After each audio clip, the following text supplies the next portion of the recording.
الحمد لله وكفى والصلاة والسلام على من لا نبي بعده أما بعد فأعوذ بالله من الشيطان الرجيم بسم الله الرحمن الرحيم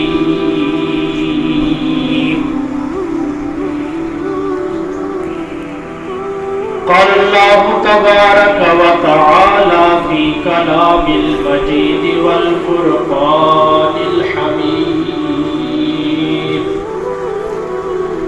إنا أنزلناه في ليلة القدر وقال النبي صلى الله عليه وسلم القرآن حجة لك أو عليك صدق الله العظيم وصدق رسوله النبي الأمي الهاشمي الكريم ونحن على ذلك لمن الشاهدين والشاكرين والحمد لله رب العالمين يا رب صل وسلم دائما أبدا على حبيبك خير الخلق كلهم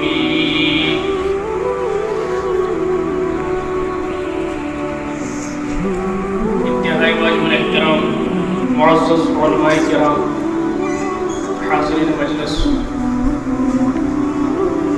میرے عزیز دوستوں، بھائیوں،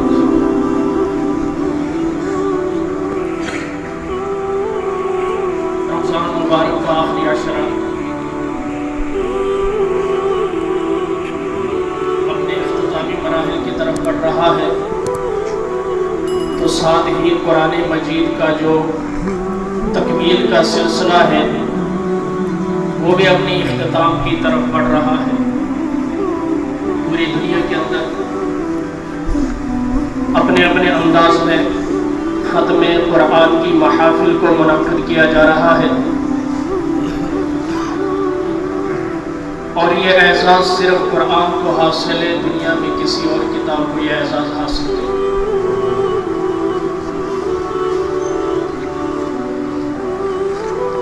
چونکہ آپ ویسے اکثر مجمع وہی ہے جو پہلا کچھ بیان سن چکے ہیں، میں تھوڑی سی ترتیب بدل کر قرآن کے حوالے سے اور خصوصیات قرآن کے حوالے سے علماء کرام کی محبتیں اور دعائیں سمیٹتے ہوئے ان کی نظر کرم کا محتاج بن کر اور بارگاہ سعودیت میں دستے سوال دراز کرتے ہوئے اس کی دی ہوئی ہمت اور توفیق کے ساتھ چند معروضات آپ حضرات کے سامنے پیش کروں گا۔ اللہ مجھے حق اور سچ کہنے کی توفیق عطا فرمائے۔ اس وجہ سے میں کوشش کروں گا کہ کم وقت میں جامع بات کر کے آپ سے اجازت چاہوں۔ قرآن انقلابی کتاب ہے اور آفاقی کتاب ہے۔ کیا ہے؟ کوئی کتاب بھی آفاقی کتاب نہیں گزری، عالمی کتاب نہیں گزری۔ یہ اعزاز قرآن کو حاصل ہے، قیامت تک کی انسانیت کے لیے رہنما کتاب ہے۔ ہدی للناس بھی ہے اور ہدی للعالمین بھی ہے، اور ہر دور میں اس کے یاد کرنے والے اتنے رہے کہ کسی کتاب کو یاد کرنے والے اتنے موجود نہیں تھے دنیا کے اندر، نہ ہے اور نہ ہوں گے قیامت کی صورت میں۔ اور یہ اعزاز قرآن ہی کو حاصل ہے، یہ خصوصیت قرآن ہی کو حاصل ہے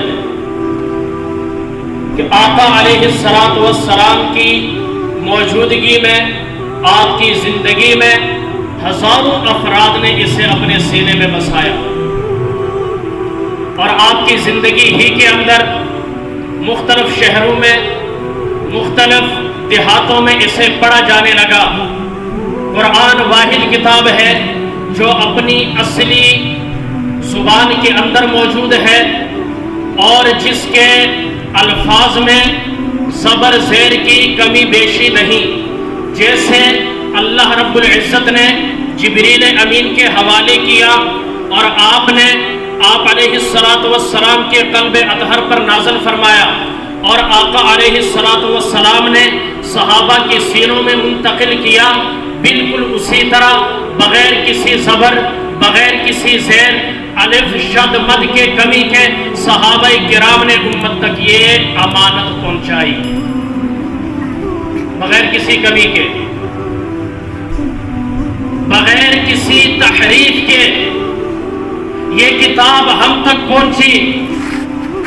آپ 8 سال کا بچہ کھڑا کر دیں، اب تو فاسٹ حافظ آ رہے ہیں، 7 سال کے حافظ آپ کو ملیں گے، 6 سال کے حافظ آپ کو ملیں گے، اور بعض بچے جو بول نہیں سکتے لیکن کئی صورتیں انہیں بھی یاد ہیں۔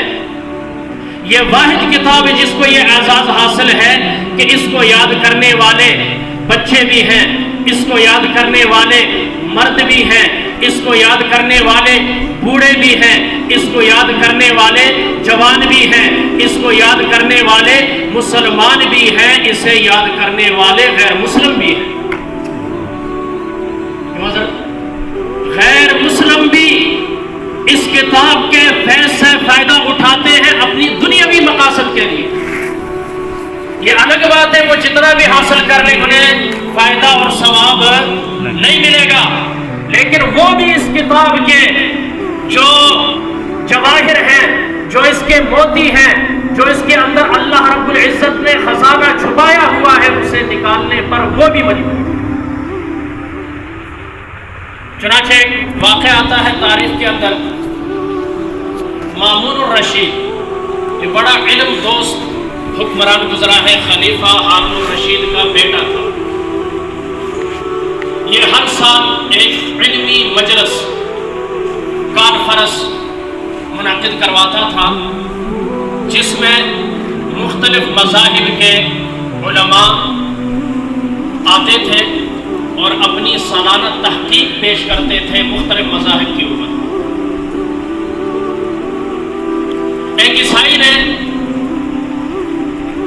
اس مجلس کے اندر ایسی گفتگو کی کہ خلیفہ نے جب گفتگو ختم ہوئی اسے اپنے پاس تنہائی میں بلایا، 1 to 1 ملاقات کی اور کہا اگر تو مسلمان ہو جائے، تیری زبان پر جو اللہ نے تاثیر رکھی ہے، تجھے جو انداز تکلم عطا کیا ہے، بولنے کا جو انداز ہے، پھر جس ذہانت سے اللہ تعالیٰ نے آپ کو نوازا ہے، تو ہمارے اسلام کو بڑا فائدہ پہنچے۔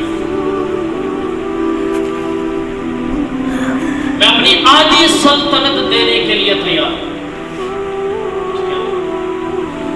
میں اپنے مذہب کو نہیں چھوڑ سکتا، میں اس پر راضی نہیں ہوں کہ آپ کی دنیاوی لالچ میں آ کر میں اپنے مذہب کو چھوڑ دوں، ایسا نہیں ہو سکتا۔ بہرحال مایوس ہوا، بندے نے اجازت چاہی، رخصت ہوا، اگلے سال پھر آیا اور حقانیت اسلام کے اوپر اس نے وہ دلائل دیے کہ سامعین عش عش کر اٹھے۔ خلیفہ بڑا حیران، پچھلے سال اتنی میں نے اسے انعام کا لالچ دیا، اتنی منت اور سماجت کی، لیکن اس نے اسلام قبول نہیں کیا، اور اب کیا وجہ ہے کہ بندہ مسلمان ہو گیا ہے؟ پھر اسے تنہائی میں بلایا اور اس سے یہ کہا کہ بتاؤ تو صحیح، وہ کون سی چیز ہے جس نے آپ کو مسلمان ہونے پر، اسلام قبول کرنے پر مجبور کیا؟ توجہ طلب بات ہے، توجہ کے ساتھ سنیں۔ اس نے کہا جس طرح اللہ نے مجھے حسن تکلم سے نوازا ہے، جس طرح میں ایک بہترین خطیب ہوں، ادیب ہوں، بالکل ایسے میں ایک بہترین خطاط بھی ہوں۔ تو میں نے ایسا کیا، آپ کے آفروں کے میرے سامنے پیش کرنے کے بعد میں نے سوچنا شروع کر دیا کیوں نہ ایک جائزہ آسمانی کتابوں کا لیا جائے اور معلوم کیا جائے کہ کون سی کتاب سچی ہے اور کون سی کتاب جھوٹی ہے، کون سا دین سچا ہے اور کون سا دین جھوٹا ہے، کون سا دین اپنے اصل پر آج بھی موجود ہے اور کون سا دین جو ہے وہ حوادثات زمانہ کا شکار ہو کر مٹ چکا ہے دنیا سے اور اس کے اندر لوگوں نے گڑبڑ کر دی ہے۔ تو میں نے تورات کا ایک نسخہ لکھا اور اسے تورات کے ماننے والوں کے سامنے پیش کیا، لیکن کیا کچھ اس طرح سے کہ میں نے کچھ آخری باب کو درمیان میں لایا، درمیان والے باب کو شروع میں لے کر آیا، شروع والے باب کو آخر میں لایا، کچھ تورات کی عبارت کے اندر اپنی طرف سے خوبصورت جملے بنا کر میں نے ڈال دی اور ایک نسخہ لے کر مختلف لوگوں کے پاس گیا، انہوں نے دیکھا، بڑی تعریف کی، انعام سے نوازا، لیکن میری غلطی نہیں پکڑ سکے۔ باب جو تھے ان کی تقدیم اور تاخیر کو معلوم نہ کر سکے، عبارات کی ہیر پھیر نہ پکڑ سکے، تو میں سمجھ گیا کہ یہ کتاب اب سچی حالت میں دنیا کے اندر موجود نہیں۔ پھر میں نے ایک نسخہ جو ہے انجیل کا تیار کیا اور اس کے اندر بھی بالکل اسی طرح تقدیم تاخیر ہیر پھیر کچھ اپنی طرف سے کچھ عبارتیں نکال دی، اس کے ماننے والوں کے سامنے پیش کیا، لیکن انہوں نے بھی داد تحسین سے نوازا، کوئی غلطی نہ پکڑ سکے، کوئی نقص نہ نکال سکے اور مجھے انعامات سے نوازا۔ میں سمجھ گیا اس کے ماننے والے بھی حق پر نہیں ہے بلکہ باطل پر ہے اور ان کی کتاب بھی اپنی اصلی حالت کے اندر محفوظ نہیں ہے۔ جن کو یہ ہی نہیں پتا، اس کتاب کے ماننے والے، اس کتاب کے جاننے والے، اپنے آپ کو اس کا حافظ کہنے والے، اس کتاب کا ماہر کہنے والے میری غلطی نہیں پکڑ سکے، وہ کتاب کیسے سچی ہو سکتی ہے؟ میں سمجھ گیا یہ بھی بات ہو۔ پھر میں نے قرآن مجید کو اپنے ہاتھوں سے لکھا، اس میں بھی کچھ گڑبڑ کی، لے کر ایک مکتب کے اندر گیا جہاں قاری صاحب بچوں کو پڑھاتے تھے، مدرسے کے اندر لے کر گیا، ان کے سامنے رکھا، انہوں نے کتاب کا بغور مطالعہ کیا تو انہوں نے دیکھا کچھ شروع میں گڑبڑ ہے، کچھ آیتیں مس ہیں، انہیں شک ہوا، آگے دیکھا دوسرا پارہ جو ہے وہ نظر نہیں آ رہا، اس کی جگہ 7واں پارہ ہے۔ یوں کرتے کرتے پورے قرآن مجید کے اندر جب دیکھا جہاں بجا غلطیاں موجود ہیں، تقدیم تاخیر بھی ہے، تحریف بھی ہے، کچھ جو قرآن نہیں ہے، اس طرح کی عربی عبارتیں اس کے اندر شامل ہیں، اور ان کا آپ کو نے سخت برہمی کا اظہار کیا۔ میں سمجھ گیا کہ یہ کتاب بھی برحق ہے، اس کے ماننے والے بھی برحق ہیں۔ اسی وقت میں نے کلمہ پڑھا اور مسلمان ہو گیا۔ یہ ہے قرآن کی حقانیت۔ یہ ابھی ایک انٹرویو بڑا مشہور ہوا ہے ایک عیسائی کا، اگر ساتھیوں نے دیکھا، اس کے ساتھ بھی یہی معاملہ پیش آیا۔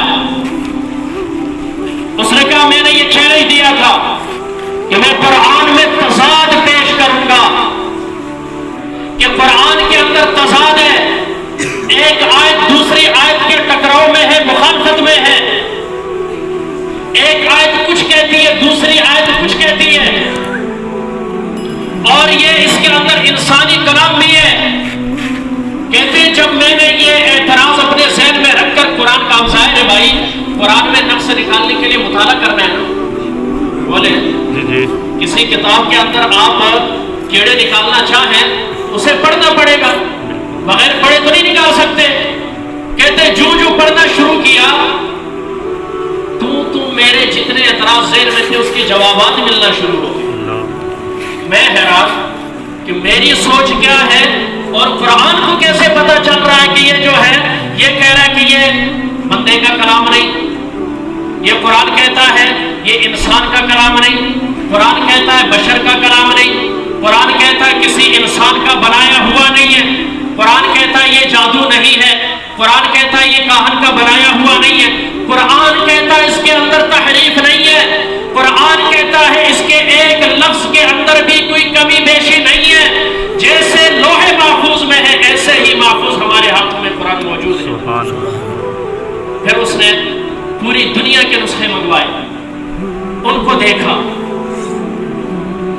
اچھا قرآن سے پر حضرت عثمان رضی اللہ تعالیٰ عنہ کا جو مصحف تھا اسے بھی منگوایا، پھر قدیم سے قدیم نسخے، وہ قلمی نسخے جو ہاتھ سے لکھے گئے تھے، جانوروں کے چمڑوں پر لکھے گئے تھے، انہیں بھی سامنے لے کر آئے۔ جتنے عجائبات دنیا کے اندر قرآن کے قدیم نسخے موجود ہیں انہیں بھی حاضر کیا گیا، اور جدید قرآن مجید اور جدید ایڈیشنز کو بھی سامنے رکھا، تو کہتے ہیں قرآن کی کسی آیت میں ہم نے اختلاف نہیں پایا۔ کیا نہیں پایا؟ میں سمجھ گیا کہ یہی مذہب سچا ہے، اپنی بیوی بچوں کے ساتھ مسلمان ہوا اور ابھی وہ اسلام کی اور قرآن کی اشاعت پر وہ بندہ کام کر رہا ہے۔ یہ ہے قرآن کی حقانیت۔ قرآن اپنے ماننے والوں کو ایک بات یاد رکھے، میں نے اپنے درس میں یہ بات کی تھی، قرآن واحد مذہب ہے دنیا کے اندر، نہ یہ مذہب لاوارث ہے نہ اس کے ماننے والے لاوارث ہیں۔ الحمدللہ کسی میدان میں بھی قرآن ہمیں تنہا نہیں چھوڑتا، چاہے وہ تاریخ کا میدان ہو، چاہے وہ واقعات کا میدان ہو، چاہے وہ اقوام سابق کا میدان ہو، چاہے وہ کتابی میدان ہو، چاہے علمی میدان ہو، چاہے مناظرے کا میدان ہو، چاہے مجادلے کا میدان ہو، چاہے تصنیف کا میدان ہو، چاہے تحقیق کا میدان ہو، دنیا کے اندر کوئی بھی میدان ہو، قرآن اپنے ماننے والے کو اس میدان میں اترنے پر لاوارث نہیں چھوڑتا، بلکہ اسے ایسے دلائل فراہم کرتا ہے فریق مخالف کو وہ بھاگنے پر مجبور کر دے۔ یہ اسلام کی حقانیت ہے، قرآن کی حقانیت ہے۔ اور آج کافروں کو سب سے زیادہ تکلیف کیا ہے؟ اقبال نے کہا تھا مسلمانوں کے غیرت دی کا ہے یہی علاج، ملا کو ان کے کوہ دمن سے نکال دو۔ انہیں پتہ ہے جب تک یہ ملا موجود ہے، جب تک یہ قرآن پڑھانے والا موجود ہے، جب تک یہ ہل کر صبح سے لے کر شام تک 24 گھنٹے اپنے ننھے منھے گناہوں سے پاک، وساوس سے پاک دماغوں میں جب تک یہ کتاب پڑھنے والے موجود ہیں، اس وقت تک ہماری چالیں کامیاب نہیں ہو سکتی۔ اسے پتہ ہے، اس لیے آئے روز علماء کو شہید کیا جاتا ہے، اس لیے مدارس پر ڈرون بم جو ہے حملے کیے جاتے ہیں۔ قندوز کا واقعہ آپ کے سامنے ہے، 100 بچوں کو شہید کیا گیا۔ ان کا جرم کیا تھا؟ انہوں نے کس کو مارا تھا؟ انہوں نے کون سا ان کے کیمپ کو نقصان پہنچایا تھا؟ کون سے ان کے ملک کو نقصان پہنچایا تھا؟ وہ ننھے منھے بچے جو قرآن کی تقریب میں، حفظ قرآن کی تکمیل میں خوشی کے ساتھ ہار پہنے ہوئے لوگوں سے اور اپنے اساتذہ سے داد تحسین وصول کر رہے تھے، دعائیں لے رہے تھے، عین اسی وقت ڈرون حملہ کیا گیا اور ان سب کو شہید کر دیا گیا۔ کیا جرم تھا؟ ان کا ایک ہی جرم تھا کہ انہوں نے اللہ کی کتاب کو اپنے سینے میں بسایا تھا۔ آج ہمیں وہ اپنا دشمن سمجھتا ہے، سیکولر لوگوں سے اسے کوئی خطرہ نہیں،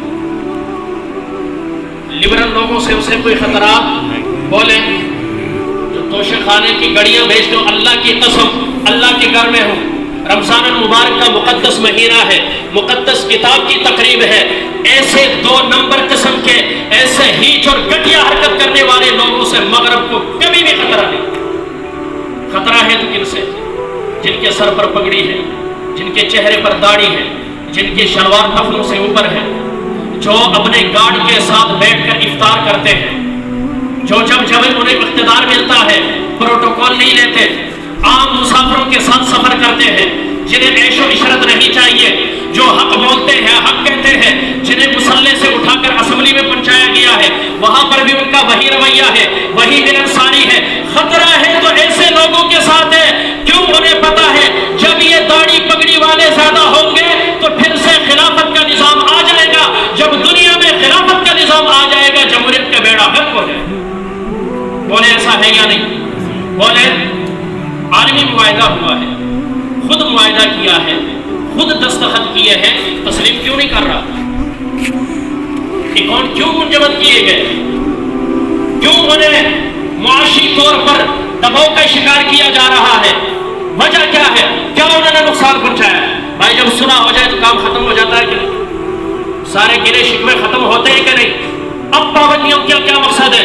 صرف یہی ہے کہ اگر یہ نظام دنیا نے دیکھ لیا، یہ پرامن نظام، اگر گاڑی چوری ہوتی ہے گاڑی سمیت چور کو لٹکا دیا جاتا ہے، اگر ان کا بندہ شہید ہو جائے 3 گھنٹوں کے اندر قاتلین کو پکڑ کر سر عام چوراہے پر لٹکا دیا جاتا ہے، عدالتوں کے چکر نہیں کاٹنے پڑتے، 20-20 سال مقدمے کا انتظار نہیں کرنا پڑتا، ججوں کو خریدنا نہیں پڑتا، وکیل کو پیسے دے دے کر اپنی جائیداد جمع پونجی ختم کرنی نہیں پڑتی، یہاں تو چند گھنٹے لگ جاتے ہیں، فوری انصاف ملتا ہے، سستا انصاف ملتا ہے، بغیر کسی کے دہائی دینے کے انصاف ملتا ہے۔ اگر یہ نظام دنیا دیکھ لے، ہماری عدالتیں فیل ہو جائیں گی، ہماری وکالتیں فیل ہو جائیں گے، ججوں کا سسٹم فیل ہو جائے گا، اور کورٹ کچہری کا نظام فیل ہو جائے گا، پینٹ پتلون کا نظام فیل ہو جائے گا، ہماری ڈیموکریسی فیل ہو جائے گی۔ اس نظام سے وہ ڈرتا ہے کہیں اگر ہماری عوام نے بھی اس نظام کا مطالبہ کر دیا تو پھر پوری دنیا میں اسلام کا راج آ جائے۔ یہی ہے یا نہیں؟ بولے اسی سے خطرہ ہے؟ بولے نا یار۔ اور یہ لانے والے کون ہیں؟ ایک بات یاد رکھیں، جب بھی انقلاب آیا ہے، اقبال نے کہا تھا ان مدرسوں میں بیٹھنے والے، ان چٹائیوں پر سونے والوں کو، بیٹھنے والوں کو مت چھیڑو، اگر تم انہیں ستاؤ گے تو کیا حالت ہوگی پتہ؟ یہ میرے الفاظ نہیں ہیں، شاعر مشرق علامہ محمد اقبال کے الفاظ ہیں۔ تو پھر وہ جو حشر ہوگا وہ میں غرناطہ میں دیکھ آیا ہوں، اسپین کے کھنڈرات کو انہی آنکھوں سے دیکھا ہے، وہاں پر 19 کروڑ مسلمانوں کی آبادی تھی۔ اسپین کے اندر کتنی؟ 19 کروڑ مسلمانوں کی آبادی تھی۔ جب اسپین کافروں کے قبضے میں گیا، سلطنت عثمانیہ کا خاتمہ ہوا، سارے کے سارے مسلمانوں کو، اکثریت کو قتل کر دیا گیا، اور ان میں سے جو باقی رہ گئے تھے انہیں عیسائیت قبول کرنے پر مجبور کر دیا گیا، اور وہ آج وہاں پر اسلام کا نام لینے والا کوئی نہیں۔ وہ قرطبہ مسجد جو انجینئرنگ کا دنیا کے اندر واحد شاہکار ہے، جس کے 360 طاق بنے ہوئے تھے، ہر طاق اس انداز سے انجینئر نے بنایا تھا، روزانہ سورج نکلتا ہے، سورج اپنا چکر پورے سال میں مکمل کرتا ہے، زمین کے گرد روزانہ ایک سورج نکلتا تو پہلے طاق میں طلوع ہوتا، اگلے دن سورج نکلتا، دوسرے طاق میں اس کی روشنی پڑتی، تیسرے دن تیسرے طاق میں، یوں سال پورا ہو جاتا، 360 طاق پورے ہو جاتے تھے۔ اس مسجد میں آج جوتی اتار کر جانے کی آپ کو اجازت نہیں ہے، کتنا بڑا سے بڑا مولوی کیوں نہ جائے۔ خود تقی عثمانی صاحب دعوت برکاتہ عالیہ نے لکھا، میں جب گیا تو جوتی اتارنے نہیں، توبہ استغفار کرتے ہوئے، اللہ کے حضور روتے ہوئے، گڑ گڑاتے ہوئے، پھر ظاہر مجبوری ہے جانا پڑا، اور اندر دیکھا لوگ گٹار بجا رہے ہیں، جوتیوں سمیت آئے ہوئے ہیں، عیسائیوں کا وہاں گرجا بنا ہوا ہے اور ان کی عبادت گاہ بنی ہوئی، اس کے اندر کلیسا جو ہے بنا ہوا ہے، اس کے اندر وہ میوزک کی تھام پر اپنی عبادت کرتے ہیں۔ یہ وہ 3 اذانے کبھی یورپ کے کلیساؤں میں، کبھی افریقہ کے تپتے ہوئے صحراؤں میں، شام آنکھوں میں نہ جچتی تھی جہاں ناروں کی، کلمہ پڑھتے تھے ہم تلواروں کے سائے میں۔ یہ تھی مسلمان کی تاریخ، دشت تو دشتے دریا بھی نہ چھوڑے ہم نے، بحر ظلمات میں دوڑا دیے گھوڑے ہم نے۔ شیخ الہند رحمت اللہ تعالیٰ نے جب اسیر مالٹا بنے اور اسارت سے آزاد ہوئے، دارالعلوم دیوبند کے اندر پہنچے تو انہوں نے ایک جملہ کہا تھا، سب کو بلایا، بٹھایا اور کہا میں نے دیکھا ہے 4 سالہ اسارت مالٹا کے اندر میں نے غور و فکر کیا، کیا وجہ ہے کہ ہم ناکام ہو گئے، کیا وجہ ہے ہم جو ہے مقہور ہو گئے، کیا وجہ ہے ہم جو ہے مغلوب ہو گئے، کیا وجہ ہے کہ ہم منتشر ہو گئے، کیا وجہ ہے ہم کمزور پڑ گئے، کیا وجہ ہے ہم آپس میں دست و گریباں ہو گئے، کیا وجہ ہے کہ ہمارے جذبات جو ہیں وہ کمزور پڑ گئے، ہماری ایمانی غیرت کمزور پڑ گئی۔ میں نے اسارت مالٹا میں جب غور کیا، میں 2 چیزیں مجھے نظر آئی، وہ آپ کے گوش گزار کرنا چاہتا ہوں۔ یہ کوئی عام شخص نہیں ہے، بہت بڑا ذہن ہے، بہت بڑی شخصیت ہے، یہ پوری کی پوری ایک تحریک ہے، یہ پورے کا پورا ایک میدان ہے، یہ پورے کا پورا ایک جامع یونیورسٹی ہے، اسے شیخ الہند کہا جاتا ہے۔ فرمانے لگے مجھے 2 چیزیں نظر آئی جس کی وجہ سے مسلمان آج پوری دنیا میں مار کھا رہا ہے، لوگوں کے کان کھڑے ہو گئے، اتنی بڑی شخصیت، وہ کون سی 2 باتیں ہو سکتی ہیں؟ شیخ الہند رحمہ اللہ نے فرمایا سب سے پہلی بات یہ ہے کہ قرآن سے دوری. کیا بات ہے؟ بولے قرآن سے صرف دوری تھی اور اب تو قرآن نکالنا مجبوری بن گئی ہے. کہنے قاری صاحب نا قرآن رکھ لو, تسی سیتی رکھ لو. اللہ کی قسم بہت سے گھر آپ کو میں ایسے دکھا سکتا ہوں جن میں قرآن موجود ہے. بولے یار جہیز کا سامان موجود ہے, دلہن صاحبہ کی بیٹیوں کے لیے جگہ ہے, ڈنر سیٹ کے لیے جگہ ہے, اللہ کے کلام کے لیے جگہ نہیں. اور جب وہ بچے بلانے ہیں کہ قاری صاحب سپارے نام لے کے آیا ہے, ایسے لگتا ہے جیسے آپ کسی غیر مسلم کے گھر میں جا رہے ہیں. کہ قرآن لے کے آیا, یاسین شریف بھی بولی یاسین لے کے آیا ہے, اتنی سی وہ بھی کارج کہنا یاسین لے کے آیا. کیسے گھر کے اندر برکت آئیں گے بتائیں؟ پھر کہتے ہیں مولوی صاحب دعا کرو رزق کی برکت کوئی نہیں, ہاں منڈا گل نہیں منتا, بچے نافرمان نے, بڑی پریشانی ہے. یقین کرو بس کسے ساڑھے تے جادو کیتا ہے, تو اپنے تے خود جادو کیتا ہے, کیونکہ اللہ کا کلام جس گھر سے نکال دیا جائے اللہ کی رحمت اس گھر کے اندر نہیں آتی. میرے آقا نے فرمایا جس گھر میں قرآن کی تلاوت کی جاتی ہے وہ گھر آسمان والوں کے لیے ایسے چمکتا ہے جیسے زمین والوں کے لیے آسمان کے ستارے چمکتے ہیں. القرآن حجت لک او علیک, قرآن تیرے حق میں دلیل ہے یا تیرے خلاف قرآن کھڑا ہوگا. فرمایا دوسری بات آپس کا احترام, واعتصموا بحبل اللہ جمیعا ولا تفرقوا. قرآن کہتا ہے حبل اللہ کو, یہ اللہ کی رسی قرآن مجید مضبوطی سے پکڑو, اگر اسے چھوڑ دو گے. ایک بات بتائیں آپ سے پوچھنے لگا ہوں, کنویں کے اندر بند گرا ہوا ہے, اوپر سے رسی پھینکی جا رہی ہے, اگر وہ رسی کو پکڑ کر چھوڑ دے کیا کنویں سے باہر آئے گا؟ کیا ہوگا؟ جتنا دور سے چھوڑے گا اتنی دور اور اتنے زور سے نیچے. بولے آج ہم نے اللہ کی رسی قرآن کو چھوڑ دیا, اتنے گر گئے کہ ہماری آپس کی لڑائیاں ختم نہیں ہیں. مسلمان کو بھول رہا ہے, سیاست کے نام پر, مذہب کے نام پر, لسانیت کے نام پر, عصبیت کے نام پر, وطنیت کے نام پر ایک دوسرے کو قتل کیا جا رہا ہے, جبکہ یہ مسلمان تو آیا تھا کافروں کی گردنیں اڑانے کے لیے, یہ تو آیا تھا اوروں کی نیندیں حرام کرنے کے لیے, یہ تو آیا تھا اقوام عالم کو لیڈ کرنے کے لیے. کیا وجہ ہے کہ ایک چودھری دوسرے کے خلاف کھڑا ہے, ایک خاندان دوسرے خاندان کے خلاف کھڑا ہے, ایک بستی والا دوسری بستی والے کے خلاف کھڑا ہے, ایک صوبے والا دوسرے صوبے والے کے خلاف کھڑا ہے, ایک اسلامی ملک دوسرے اسلامی ملک کے خلاف کھڑا ہے. آخر وجوہات کیا ہے؟ وجہ یہ ہے جو ہم سب کو اکٹھا کرنے والا تھا وہ قرآن تھا, ہم نے قرآن کو چھوڑ دیا. اب اگر انقلاب لانا چاہتے ہیں, کامیاب ہونا چاہتے ہیں, عزت پانا چاہتے ہیں, حضرت عمر رضی اللہ تعالیٰ عنہ ارشاد فرماتے ہیں ان اللہ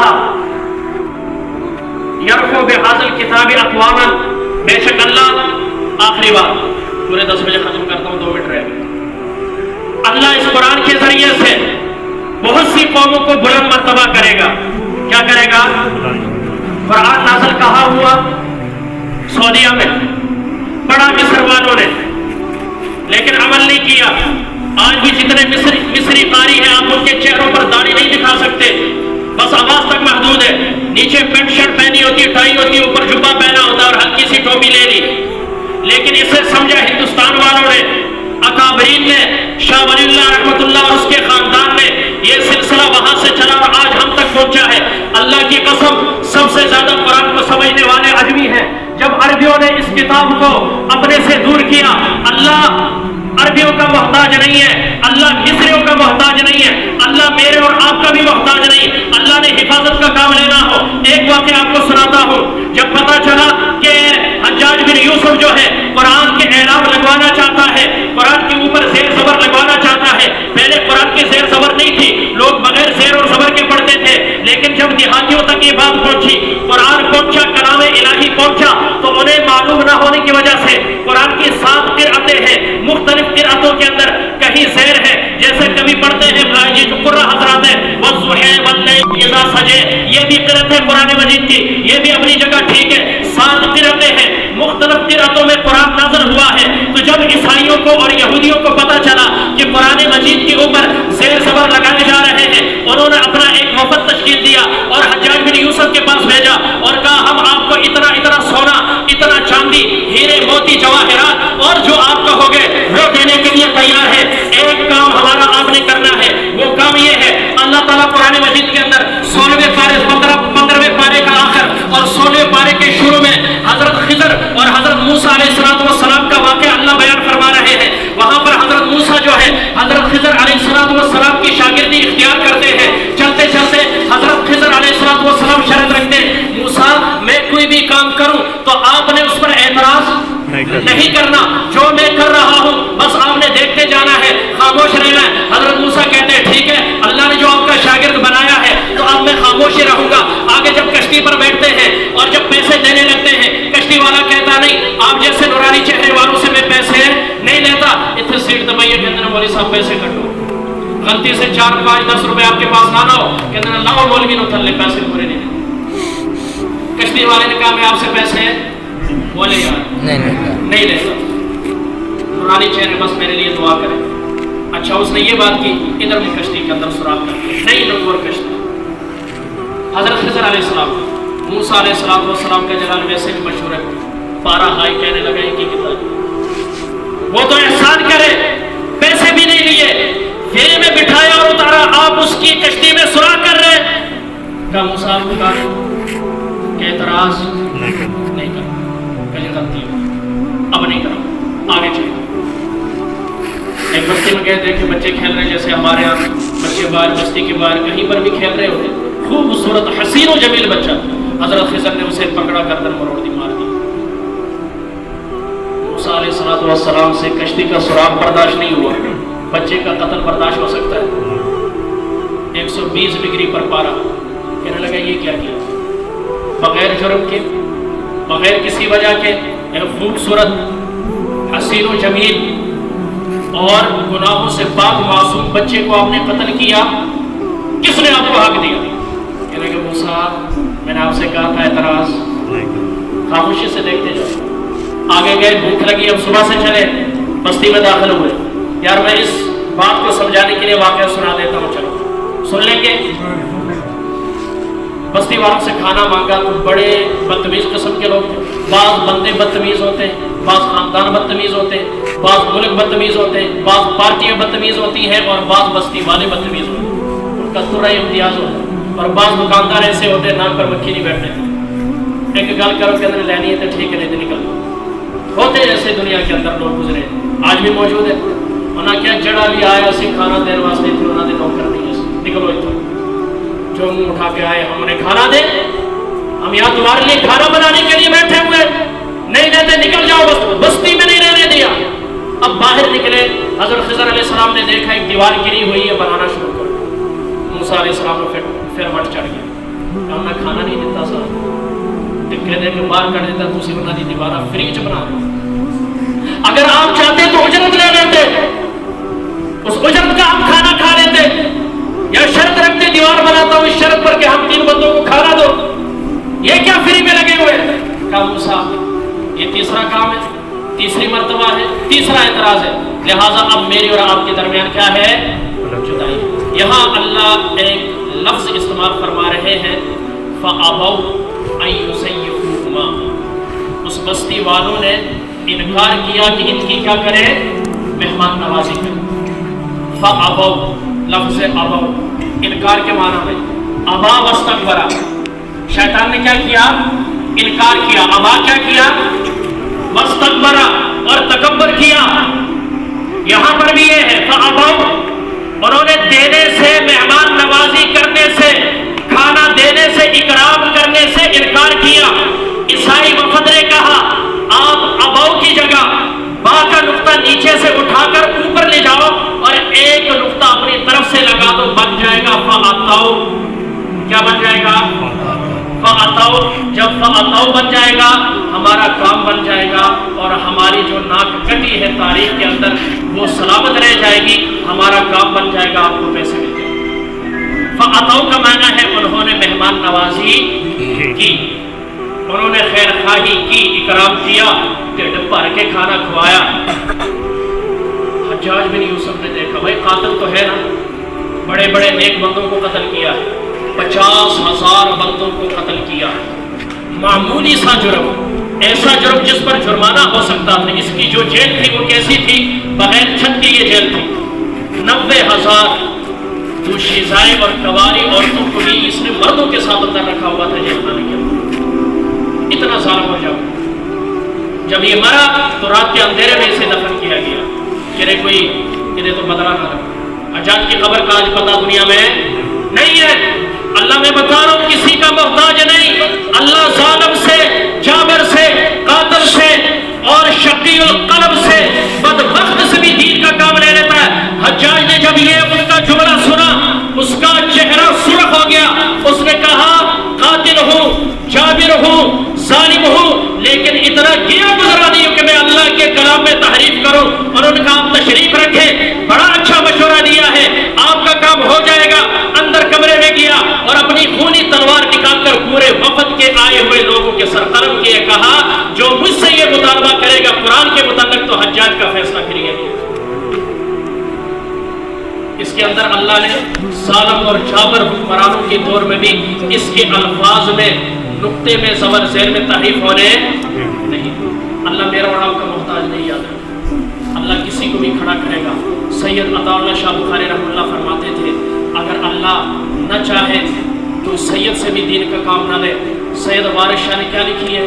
ہیر لکھی ہے، جس کا نہ دنیا میں کوئی فائدہ نہ آخرت میں فائدہ ہے، سید زادہ اور سیدی خاندان کا ہے اور ایک بہت بڑا نام ہے، لیکن اللہ دین کا کام لینے پر آ جائے تو شیخ القرآن حضرت مولانا احمد علی لاہوری ایک سکھ کے بیٹے تھے۔ اللہ نے قرآن کا ایسا کام لیا کہ ان جیسا مفسر قرآن پھر اس دھرتی پر نہیں تھی۔